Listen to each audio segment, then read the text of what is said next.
The real problem here is people tend to have a story, a conversation, etc. On other people's problem, I mean. But they cannot see themselves. And if you ask them, yes, I'm trying my best. Is it not good to see my opinion or something about that part? There's nothing wrong. But the wrong part is, are you really doing your part as you say so? If you are being confronted of that kind of conversation or question back to you, when you open the conversation about other people's problem,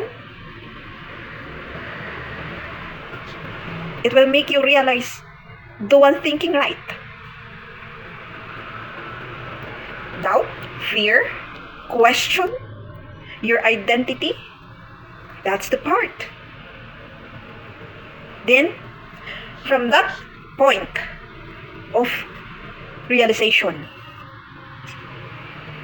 at that point of it, if it ends, we should not forget that conversation, because it's already a sign and a message that you have to stand, prove, and you have to say that what you said is correct.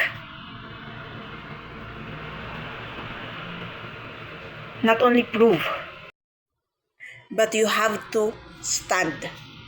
Not at least, not even 100%, because we are not perfect human. But at least you can say 99%, 98%, at least at that part of 90% and above, you can really stand of what you said. Then proving something through conversations only, maybe, not maybe, that's the real problem. And it became rumors.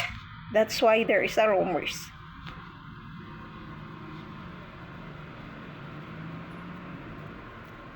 And I'm going to add again, because me, I'm adding my me, because me, before standing to do complaining or comparing or pinpointing someone's characteristic, bad, etc., traits, I make sure that I did my part also. I'm doing my best. And believing that I can really stand.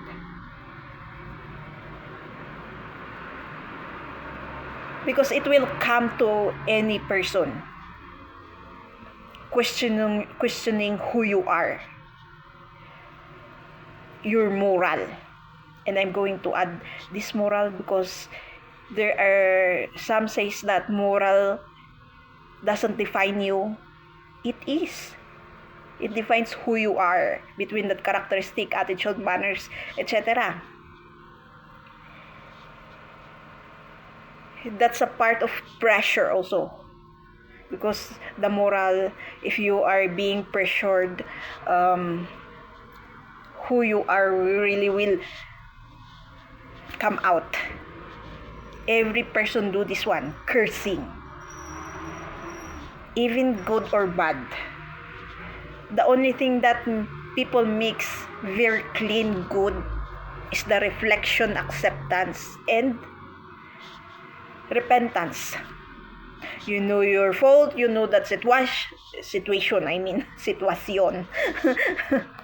Situation.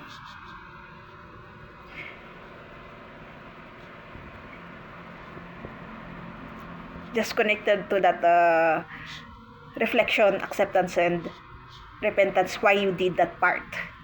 You will be clean. But because that's a routine, that's already a cycle that people do.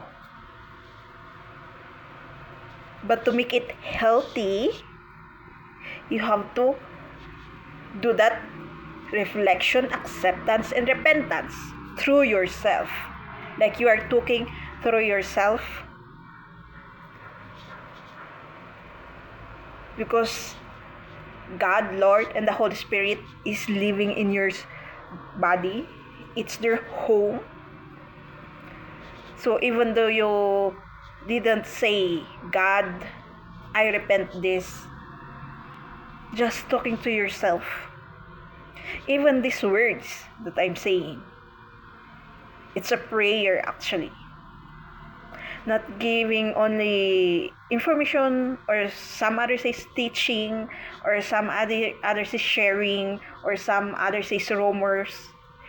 It's a way of prayer, but gives information, right?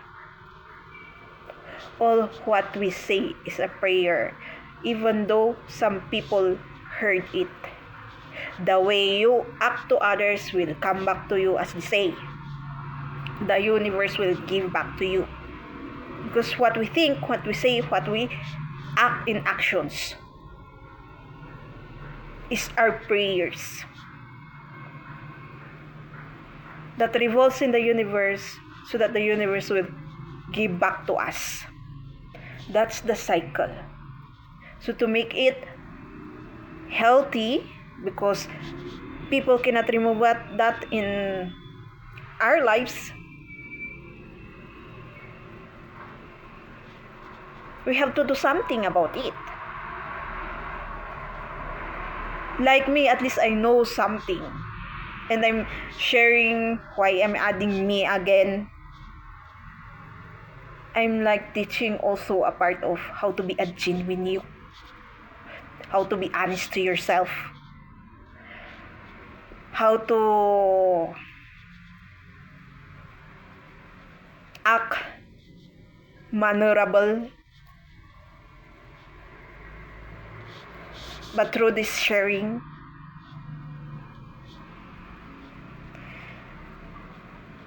so if people still are curious of how some, or me, like me, or them that comes in the FYP, or hearing someone sharing on how they get the messages, connections from their experiences, and from observing others.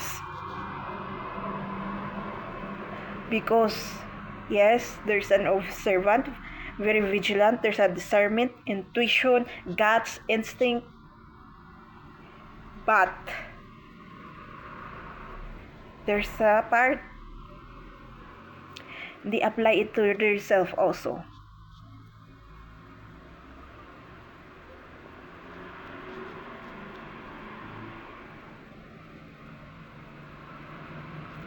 People tend to understand applying also, which is, yes, you say you are good person, so you have to help that bigger. No, that's a kind of applying, is being kind person. But there's a different kind of applying also. A big different from that, which is the part of spirituality. Then it affects the physical. Like that reflection, acceptance, and repentance, that's applying. Then you can act goodness through physical to others. Not about money also, helping because of money. That's what we always wanted from others, right? Not these kinds of spiritual help,